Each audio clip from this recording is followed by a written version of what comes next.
você pensa ao ouvir a palavra Amazônia? Rio, floresta, biodiversidade, povos indígenas, fonte de recursos naturais, salvadora do planeta diante da crise climática. E se eu colocar Amazônia e urbanismo na mesma frase? A visão eurocêntrica de que a Amazônia era uma região selvagem e pouco habitada antes da chegada dos europeus está caindo cada vez mais por terra. Arqueólogos descobriram um conjunto de antigas cidades que abrigaram milhares de pessoas há cerca de 2.500 anos e que estão hoje escondidas debaixo da floresta. Casas, praças e estruturas para fins cerimoniais conectadas por ruas, canais e estradas sofisticadas que podiam chegar a 10 metros de largura e até 25 quilômetros de extensão. Essa civilização gigante e até então desconhecida na Amazônia é o que vamos abordar a partir de agora.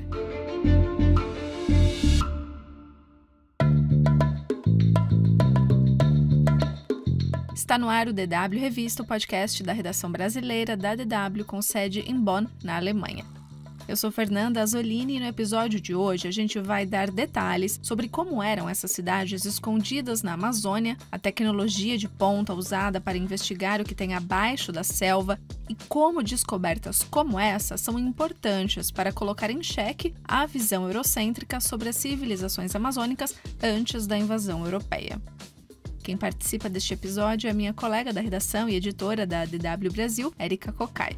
Essa nova descoberta no Equador foi possível graças a uma tecnologia de mapeamento remoto chamada LIDAR. A tecnologia de perfilamento a laser permite que os pesquisadores vejam através da cobertura florestal e reconstruam os antigos locais abaixo dela. Um dos autores do estudo disse enfaticamente que a gente está falando de urbanismo ao se referir às descobertas. Ele também disse que o que foi descoberto até agora é só a ponta do iceberg do que pode ser encontrado na Amazônia equatoriana.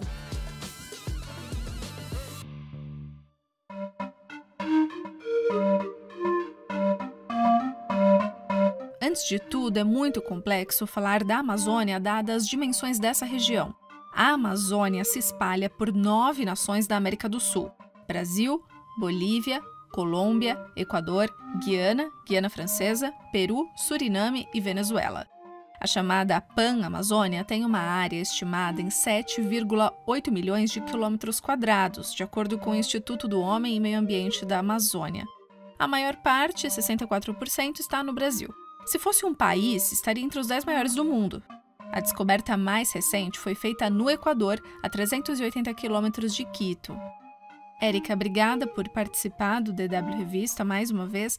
O que exatamente revela esse estudo publicado pela revista científica Science em janeiro de 2024 e por que chamou tanto a atenção? Oi, Fernanda, é um prazer estar de volta. O que chamou tanto a atenção é que essa descoberta não é só o desenvolvimento urbano mais antigo encontrado até agora na Amazônia, mas é também o maior e mais organizado da região. É 1000 anos mais antigo do que outras sociedades amazônicas complexas, incluindo um antigo sistema urbano que foi descoberto recentemente na Bolívia, chama Llanos de Morros. Esses assentamentos encontrados no Vale do Pano, que fica no leste do Equador, eles foram ocupados mais ou menos entre o ano 500 a.C. e 300 a 600 anos depois de Cristo. Os pesquisadores identificaram 5 grandes assentamentos e 10 menores numa área de 300 quilômetros quadrados. Todos eles tinham casas, praças e estruturas para fins cerimoniais. A pesquisa encontrou 6.000 montes de terra, que eram plataformas retangulares, que teriam sido a base dessas construções. E tudo era conectado por ruas e estradas. Mas a verdade é que essas estradas enterradas e montes de terra foram notadas pela primeira vez há mais de 2 décadas pelo arqueólogo francês Stéphane Rostand. Mas ele disse que naquela época não tinha certeza de como que tudo se encaixava. O Stéphane Rostand é o autor principal desse estudo, recém-publicado pela revista Science. Ele é diretor de pesquisas do Centro Nacional de Pesquisa Científica da França, que é uma das instituições de pesquisa mais importantes do mundo. Ele estuda a região há quase 30 anos. Mas, bom, continuando a falar sobre as descobertas mais recentes, a estrutura do lugar era mais ou menos assim. Eram cidades intercaladas por campos agrícolas retangulares e cercadas por terraços nas encostas, onde os habitantes plantavam diferentes itens, milho, mandioca, batata doce. Isso a gente sabe porque foram encontrados em escavações anteriores na região.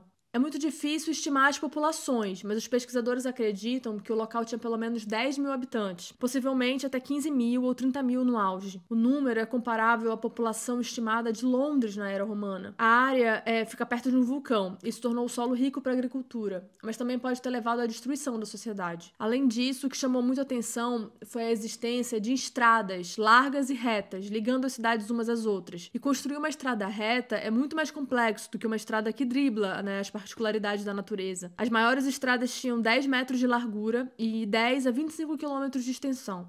Dentro das cidades tinham também ruas que corriam entre as casas e os bairros. Arqueólogos, mesmo os que não participaram da pesquisa, disseram que teria sido necessário um sistema elaborado de trabalho organizado para construir todas essas estradas e milhares de montes de terra naquela época. Ou seja, essa descoberta mostra que era uma ocupação muito densa e uma sociedade extremamente complexa. Dada a complexidade dessas estruturas que foram encontradas, Érica, dá para compararmos com os maias, por exemplo, uma das civilizações pré-colombianas? Olha, um dos autores do estudo disse enfaticamente que a gente está falando de urbanismo, ao se referir às descobertas. Ele também disse que o que foi descoberto até agora é só a ponta do iceberg do que pode ser encontrado na Amazônia equatoriana. Mas os especialistas falam que ainda é muito cedo para comparar as cidades do Pano com sociedades como a dos maias, que eram muito mais complexas e extensas. Os incas e os maias construíam com pedra, mas a população na Amazônia geralmente não tinha pedra disponível para construir, então construía com lama. De qualquer forma, a descoberta chamou muita atenção porque uma rede urbana assim tão antiga no Vale do Pano destaca uma diversidade das antigas culturas amazônicas que por muito tempo não foi reconhecida. O Stephen Ronstam até falou que normalmente a gente diz Amazônia, mas devia dizer Amazônias, para fazer jus à antiga diversidade cultural da região. Essa rede de cidades com estruturas complexas muda o que se sabia sobre a história das civilizações antigas nas altitudes baixas da Amazônia, porque segundo as evidências até então, se achava que a sociedade dessa época teriam vivido como nômades ou em pequenos assentamentos.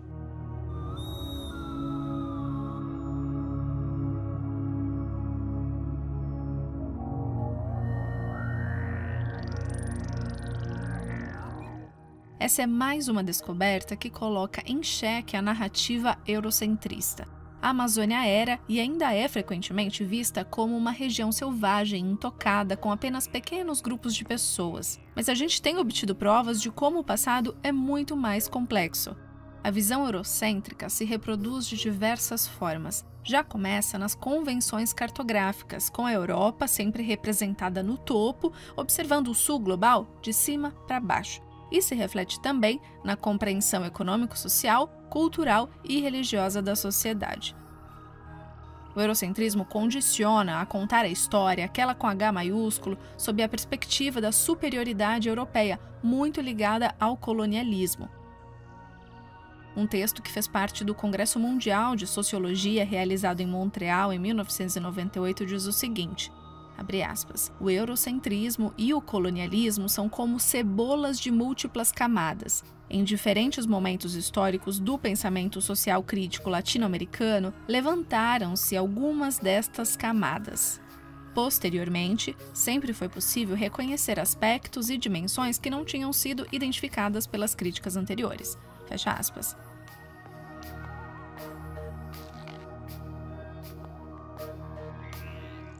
Nos debates acadêmicos já se discute há algum tempo a necessidade de reformular essa visão.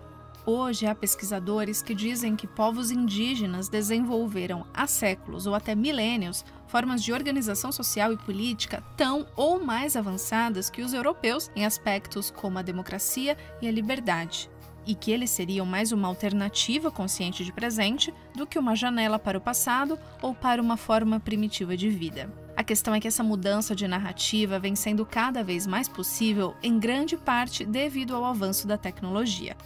Érica, como funciona a tecnologia de mapeamento usada para descobrir essa cidade debaixo da floresta no Equador? Então, dá para dizer que é uma escavação arqueológica moderna. Os pesquisadores sequer colocaram os pés na Amazônia para descobrir essa civilização que existiu há cerca de 2.500 anos. Essa nova descoberta no Equador foi possível graças a uma tecnologia de mapeamento remoto chamada LIDAR, que é o acrônimo em inglês para Light Detection and Ranging. É basicamente um scanner a laser 3D usado para examinar a superfície da Terra. Para esse estudo, os específico, foram realizados 20 voos ao longo de 17 dias a uma altitude média de 305 metros. A tecnologia de perfilamento a laser permite que os pesquisadores vejam através da cobertura florestal e reconstruam os antigos locais abaixo dela. Os pulsos de luz, combinados com outros dados registrados pelo sistema aéreo, claro, geram informações tridimensionais precisas sobre a forma da Terra e suas características de superfície. O sistema LiDAR consiste principalmente em um laser, um scanner e um receptor GPS específico. Essa tecnologia tem sido muito importante para a ciência, mas não diminui a importância do trabalho em loco. O autor do artigo, que eu já mencionei, o Stephen Ronstam,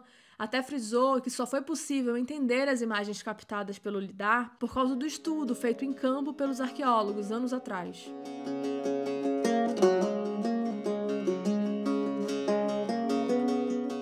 Esse mapeamento com o sistema LiDAR foi feito faz tempo, em 2015, como parte de um projeto do Instituto Nacional de Patrimônio Cultural do Equador.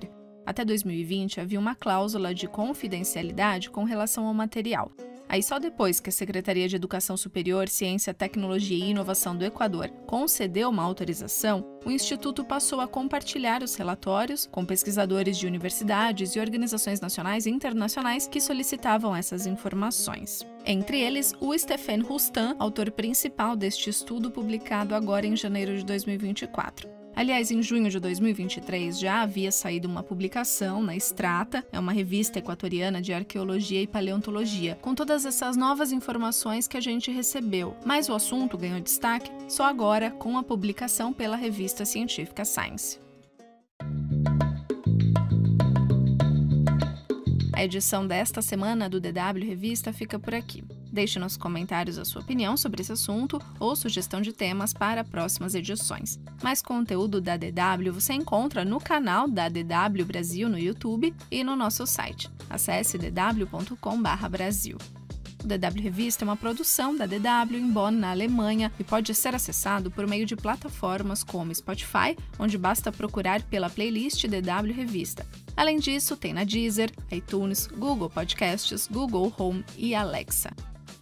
Em tablets ou celulares é só baixar o aplicativo Google Assistente para Android ou iOS. A produção, apresentação e edição técnica do DW Revista são minhas, Fernanda Azzolini. Revisão final e coordenação, Rafael Plezan. O DW Revista volta na sexta-feira que vem. Obrigada por acompanhar a gente e bom final de semana.